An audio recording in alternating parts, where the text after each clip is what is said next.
तो hello friends, welcome back to my channel. और friend, आज की वीडियो सीरीज काफी इंटरेस्टिंग होने वाला है, क्योंकि आज की वीडियो सीरीज के अंदर हम डिस्कस करने वाले हैं सुपरवाइज्ड वर्सेस अनसुपरवाइज्ड लर्निंग के बारे में। जी हाँ दोस्तों, सुपरवाइज्ड लर्निंग क्या होता है, अनसुपरवाइज्ड लर्निंग क्या होता है, इसको डीप में समझने की कोशिश करेंगे।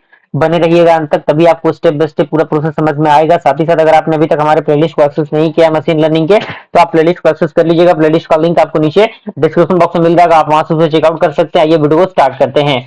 सबसे पहला पॉइंट यहाँ पे कह रहा है कि supervised and unsupervised learning are two component are two of the most common paradigms in machine learning. यानी जो सुपरवाइज्ड और अनसुपरवाइज्ड लर्निंग है, वो एक प्रकार के दो काफी कॉमन पैराडिगम है जो कि मशीन लर्निंग के अंदर यूज होते हैं।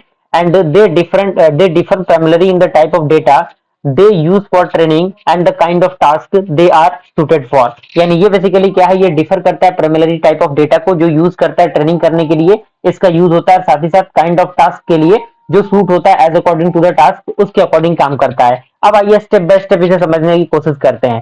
सबसे पहला है आपका सुपरवाइज लर्निंग। इसके अंदर कह रहा है कि in supervise learning the algorithm is trend using a level data set. यानी सुपरवाइज लर्निंग के अंदर जो एल्गोरिथम होता है वो ट्रेंड होता है किसके मदद से, एक लेवल डेटा सेट के मदद से। इसका मतलब ये होता है, this means that the each example in the training set is paired with an output level और टारगेट। यानी इसका मतलब ये है कि हर एक जो एग्जाम्पल है ट्रेनिंग सेट का, वो पेयर्ड होता है एक आउटपुट लेवल और टारगेटेड से। ओके। और अगला पॉइंट कह रहा है कि the goal of supervise learning is for the model to learn the mapping between input features and the output level. यानी जो गोल होता है सुपरवाइज लर्निंग का, वो होता है मॉडल को लर्न करना, मैप करना किसके किसके बीच में, इनपुट फीचर्स के बीच में और आउटपुट लेवल्स के बीच में। And so that it can make the accurate prediction on the unseen data. और इसके मदद से ये क्या कर सकता है, एक्यूरेट प्रोडिक्शन को, एक्यूरेट जो हमारे डेटा होते हैं उनको प्रोवाइड कर सकता है। अब यहाँ पे आता है की कैरेक्टरिस्टिक्स, यानी इसके अंदर कौन कौन से की कैरेक्टरिस्टिक्स यूज होते हैं। सबसे पहला की कैरेक्टरिस्टिक्स आपका आता है लेबल डेटा। तो इसके अंदर कह रहा है कि the training data consist of input output pair. यानी जो ट्रेनिंग डेटा सेट होते हैं वो कंसिस्ट करते हैं इनपुट और आउटपुट पेयर पे, जहां पे each input is associated with the correct output. यानी हर एक जो इनपुट होता है वो एसोसिएट होता है करंट आउटपुट से। दूसरा आपका आता है ऑब्जेक्टिव। इसके अंदर क्या है, the model aims to learn a function that maps input to output based on label data. यानी जो एम होता है उसका होता है लर्न करना फंक्शन को और मैप करना इनपुट को आउटपुट के अकॉर्डिंग, और जो बेस्ड होता है किस पे, एक लेबल डेटा के अकॉर्डिंग। अगर हम टाइप ऑफ टास्क की बात करें तो सुपरवाइज लर्निंग के अंदर मेनली दो प्रकार के प्राइमरी टास्क परफॉर्म होते हैं। पहला टास्क आपका आता है classification, classification also predicting a discrete level और कैटेगरी। और दूसरा है आपका regression, that means predicting a continuous value. Okay, यानी कंटीन्यूअस वैल्यू को प्रेडिक्ट करने के लिए इसका यूज होता है। अब यहाँ पे आता है कॉमन एल्गोरिथम, यानी कौन कौन से कॉमन एल्गोरिथम है जो कि सुपरवाइज लर्निंग के अंदर यूज होते हैं। सबसे पहला एल्गोरिथम आता है आपका लीनियर रिग्रेशन। ये क्या करता है, प्रेडिक्ट करता है कंटीन्यूअस वैल्यू को, जस्ट लाइक हाउस प्राइजेस। दूसरा आपका आता है logistic regression, that is used for binary classification, example is that spam detection. दूसरा आपका आता है decision tree, that is classify और regresses based on decision rule. तीसरा आपका आता है रैंडम फॉरेस्ट, तो ये क्या होता है, and ensembles of decision tree that improves performance. यानी ये क्या करता है, परफॉर्मेंस को इंप्रूव करने के लिए इसका यूज किया जाता है। पांचवा आपका आता है सपोर्ट वेक्टर मशीन। ये क्या करता है, finds the hyperplane that better separate different classes. Okay. छठा आपका आता है के नियरेस्ट नेबर्स, जिसे हम लोग के एन एन कहते हैं। तो ये क्या करता है, that classify based on the majority level of nearest neighbours. Okay. सातवां आपका आता है neural network, that is used for complex task like image and speech recognition. यानी इनके लिए इसका यूज होता है। अगर हम एग्जांपल की बात करें तो क्लासिफिकेशन है और रिग्रेशन है, और इसके अंदर एक एक पॉइंट आपके दिए गए हैं। अब यहाँ पे आता है स्टेप्स इन सुपरवाइज लर्निंग, यानी सुपरवाइज लर्निंग के अंदर कौन कौन से स्टेप्स फॉलो होते हैं। सबसे पहला आपका स्टेप आता क्या आता है, वो आता है आपका, सबसे पहला आपका क्या आता है, सबसे पहला आपका आता है ट्रेनिंग द मॉडल, यानी मॉडल को ट्रेन करना। तो इसके अंदर कह रहा है कि use level data to train the algorithm to find patterns and relationship. यानी ये यूज करता है लेवल डेटा को ट्रेन करने के लिए एल्गोरिथम को, और फाइंड आउट करने के लिए पैटर्न्स को और रिलेशनशिप को। दूसरा आपका आता है मॉडल इवेल्युएशन। ये क्या करता है, access the model performance using validation data. यानी ये एक्सेस करता है मॉडल के परफॉर्मेंस को किसकी मदद से, वैलिडेशन डेटा की मदद से। तीसरा आपका आता है प्रोडिक्शन, जिसमें क्या कर रहा है, once train the model can make prediction on new unseen data. यानी अगर एक बार ट्रेंड हो गया मशीन, तो वो क्या करता है, प्रेडिक्शन अपने आप करने लगता है। ओके। अब यहाँ पे इसके प्रोस की हम बात करें तो can produce high accuracy when level data is available. यानी अगर लेवल डेटा अवेलेबल है तो ये क्या करता है, ये हाई एक्यूरेसी प्रोवाइड कर सकता है। दूसरा है कि well suited for problem where the output is known and can be easily quantified. यानी ये वेल सुटेड होता है प्रॉब्लम जहां पे आपका आउटपुट पता हो और उनको इजिली क्वांटिफाई किया जा सकता है। अगर हम इसके कॉन्स की बात करें तो requires large amount of level data, यानी इसके लिए large amount of level data की जरूरत पड़ती है, जो क्या करता है विच कैन बी एक्सपेंसिव और टाइम कंज्यूमिंग टू कलेक्ट, यानी ये काफी एक्सपेंसिव और टाइम कंज्यूमिंग होता है कलेक्ट करने के पॉइंट ऑफ व्यू से। दूसरा आपका आता है if the model overfit the training data, यानी अगर आपका मॉडल ओवरफिट करता है ट्रेनिंग डेटा से तो इट माइट परफॉर्म पुअरली और अनसीन डेटा, तो इस कंडीशन में ये पुअरली और अनसीन डेटा क्या करता है परफॉर्म करता है।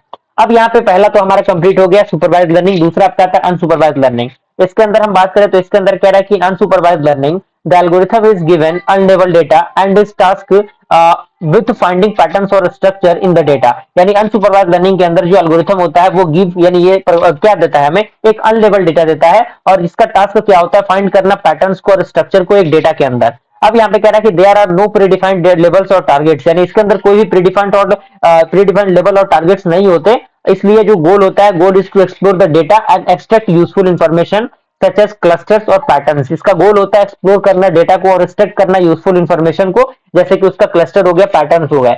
अगर हम की कैरेक्टरिस्टिक्स की बात करें, सबसे पहला की कैरेक्टरिस्टिक्स आपका आता है अनलेबल डेटा, यानी इसके अंदर कह रहा है the training data does not contain any level और टारगेट, यानी जो ट्रेनिंग डेटा रहेगा वो किसी भी टारगेट को किसी भी लेवल को कंटेन नहीं करेगा। दूसरा आपका ऑब्जेक्टिव रहेगा the model is tasked with finding hidden structure patterns और relationship in the data without any explicit guidance on what the correct output is, यानी ये जो मॉडल टास्क होता है वो फाइंड करता है हिडन स्ट्रक्चर को, पैटर्न्स को, रिलेशनशिप को डेटा के अंदर बिना किसी एक्सप्लिसिट गाइडेंस के कि आखिर करेक्ट आउटपुट है या नहीं। ओके अगर हम टाइप ऑफ टास्क की बात करें तो दो प्रकार के टास्क इसके अंदर परफॉर्म होते हैं। पहला आपका आता है क्लस्टरिंग, दूसरा आता है डायमेंशनलिटी रिडक्शन। तो क्लस्टरिंग क्या होता है? क्लस्टरिंग बेसिकली ग्रुपिंग होता है, तो grouping the data point into the smaller similar cluster, यानी अलग अलग जो ग्रुप होता है उसके अकॉर्डिंग हम कैटेगराइज करते हैं डेटा को। दूसरा आता है डायमेंशनलिटी, इसके अंदर कह रहा है reduce the number of features will preserving the structure of data, यानी रिड्यूस करना नंबर ऑफ फीचर्स को जब प्रिजर्व करें हम स्ट्रक्चर ऑफ डेटा को। ओके अब यहाँ पे आता है कॉमन एल्गोरिथम, यानी कौन कौन से कॉमन एल्गोरिथम यूज किए जाते हैं इसके अंदर अनसुपरवाइज लर्निंग के अंदर। सबसे पहला कॉमन एल्गोरिथम आता है आपका के मींस क्लस्टरिंग। ये क्या करता है? Group the data into a pre defined number of cluster based on similarity, यानी ये ग्रुप करता है डेटा को एक pre defined number of cluster के अकॉर्डिंग जो बेस्ड होता है उसकी सिमिलैरिटी पे। दूसरा आपका आता है हायरार्किकल क्लस्टरिंग, जो क्या करता है build a tree of cluster, यानी ये एक ट्री बनाता है क्लस्टर का और ग्रुप करता है सिमिलर डेटा पॉइंट्स को। तीसरा आपका आता है प्रिंसिपल कंपोनेंट एनालिसिस, जिसे हम लोग पीसीए कहते हैं। ये क्या करता है? Reduce the dimensionality of the data will retaining variance, यानी ये क्या करता है? रिड्यूस करता है डायमेंशनलिटी को डेटा के जब रिटेन करता है ये वेरिएंस को तब। चौथा आपका आता है ऑटो इनकोडर, ये क्या होता है? Neural networks use for data comparison compression and anomaly detection. Okay पांचवा आपका आता है गैसियन मिक्सचर मॉडल्स, जिसे हम लोग जीएमएम कहते हैं। ये क्या होता है? ये एक प्रोबेबिलिस्टिक मॉडल होता है क्लस्टरिंग डेटा के लिए, जो एज्यूम करता है डेटा को गैदर करने के लिए from a mixed of several Gaussian distribution से। अगर हम एग्जांपल की बात करें सुपरवाइज्ड लर्निंग की, तो सबसे पहला एग्जांपल आपका क्लस्टरिंग का है, दूसरा डायमेंशनल रिडक्शन का, जो पॉइंट हमने अभी डिस्कस किया।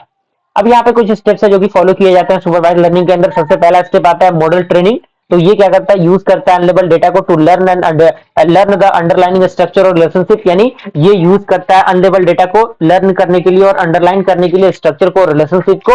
दूसरा आपका आता है मॉडल इवेल्युएशन, ये क्या करता है? Evaluate the effectiveness of the model by measuring how well it organises and reduces data, यानी ये इवेल्युएट करता है इफेक्टिवनेस ऑफ मॉडल को किसकी मदद से? मेजर करने की मदद से कि आखिर कैसे ये वेल ऑर्गेनाइज हो और रिड्यूस करे डेटा को। तीसरा आपका आता है पैटर्न एक्सट्रैक्शन, ये क्या करता है? यूज करता है मॉडल को डिटेक्ट करने के लिए पैटर्न्स को, क्लस्टर को, और रिड्यूस करने के लिए कॉम्प्लेक्सिटी को। अगर हम इसके प्रोस की बात करें तो ये क्या करता है? Can uncover hidden patterns in the data where no labels are available, यानी ये अनकवर करता है हिडन पैटर्न्स को अगर डेटा लेबल्स अवेलेबल नहीं हो तो। दूसरा आपका कह रहा है यूजफुल फॉर एक्सप्लोरिंग डेटा, यानी डेटा को एक्सप्लोर करने के लिए ये काफी यूजफुल होता है, रिड्यूस करता है डायमेंशनलिटी को और क्लस्टरिंग डेटा को। अगर हम इसके कॉन्स की बात करें तो the result can be different difficult to evaluate और इंटरप्रेट बिकॉज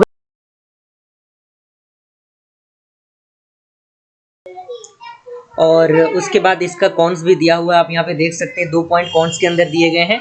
उसके बाद यहाँ पे आता है कि when to use supervise versus unsupervise learning, यानी कब हम उसका यूज करते हैं उसका भी यहाँ पे पॉइंट दिया हुआ है और फाइनल कंक्लूजन दिया हुआ है कि एट द लास्ट पॉइंट आपको ये 2 पॉइंट क्लियर होना चाहिए। इसी के साथ आज हमारा यूनिट नंबर 1 कंप्लीट हो गया मशीन लर्निंग के अंदर, और अच्छी से अच्छी तरीके से आप इनको तैयार कीजिए, अपने नोट्स को बनाइए और ज़्यादा से ज़्यादा सपोर्ट दिखाइए और चीज़ों को शेयर कीजिए अपने फ्रेंड सर्कल में। मिलते हैं अगली वीडियो में, तब तक के लिए थैंक यू।